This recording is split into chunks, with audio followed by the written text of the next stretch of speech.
So meteorologist David Guerrero, I was kind of hoping Bertha would make it here and give us a little rainfall or some heat relief, but it doesn't look like much of that's on the way, does it? Yeah, even though it's forecasted to reach the Texas coast by tomorrow night or Friday morning, it looks like the impacts will be minimal for south central Texas. And the main story throughout the rest of the week is going to be the heat. We have high heat index values. And we're actually 1 degree shy from having our first triple-digit day here in San Antonio, which we are long overdue. Typically, our first triple-digit day happens at the end of June. So looking at the current temperature, 99 degrees, but it feels like the triple digits, 106 degrees with this high humidity. So looking at the temperatures once again all across the area, we are seeing triple-digit temperatures along the I-35 corridor, especially New Braunfels, Seguin, Floresville, San Marcos, and then heading down to the south, that's where we're seeing more intense heat. 107 degrees in Pearsall, 107 in Cotulla, and 102 in Eagle Pass. But of course, we have to factor in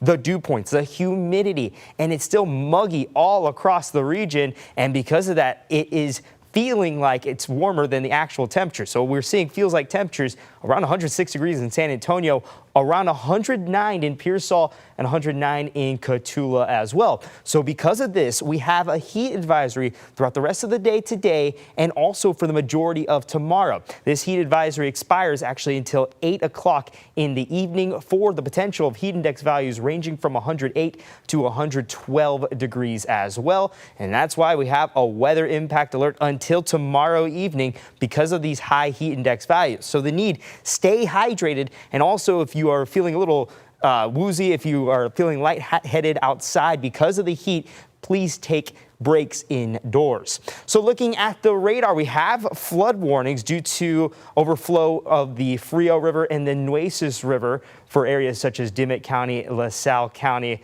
as well. And along the Nueces River near Asherton, we have a level of 29.42 feet, which is considered major flooding. And also the water is heading downstream. That's causing major flooding in Cotulla with a current level of 29 feet. Same thing is true for the Frio River at Tilden, 29.8 feet. And for both Tilden and Cotulla, I expect the water levels to be quite high for the rest of the week. Near Asherton, I expect the waters to decrease over the next 24 hours, and we should see the flood stage decrease to moderate by tomorrow night.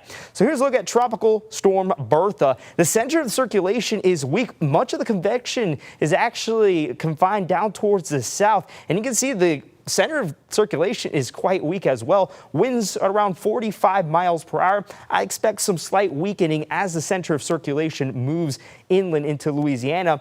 The National Weather Service is forecasting this to continue, the tropical storm strength, as it moves into the Texas coast near Houston or potentially more south of that near Port Lavaca. However, we are in agreement that the storm will weaken as it moves inland into Texas and potentially as a remnant low pressure system. And models indicate barely any impacts for south central Texas.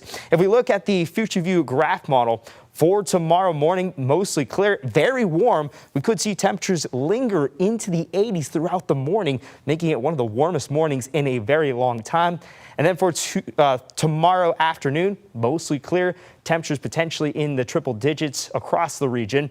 And then notice by tomorrow evening, much of the moisture and the storms associated with Bertha will move into the coast. However, notice a couple of isolated showers, maybe a rumble of thunderstorm, especially if you live farther east or south of San Antonio. But other than that, barely any rain for the region. And then we go into Friday morning, also barely anything. And then we get into mostly clear weather for Friday afternoon and even into the weekend as well. So if we look at the rain chances for the next 7 days, the most rain chance we'll see because of Bertha will be a 20% chance of rain throughout the overnight Thursday night and Friday early morning. And then we'll go back to the completely dry weather throughout the weekend. So here's a look at the 14-day forecast. Only a 20% chance of rain Friday morning, and the main story will be the heat. Tomorrow we're forecasting triple digits, so we'll have high heat index values as well throughout tomorrow. And then throughout the weekend, completely sunny and still extremely warm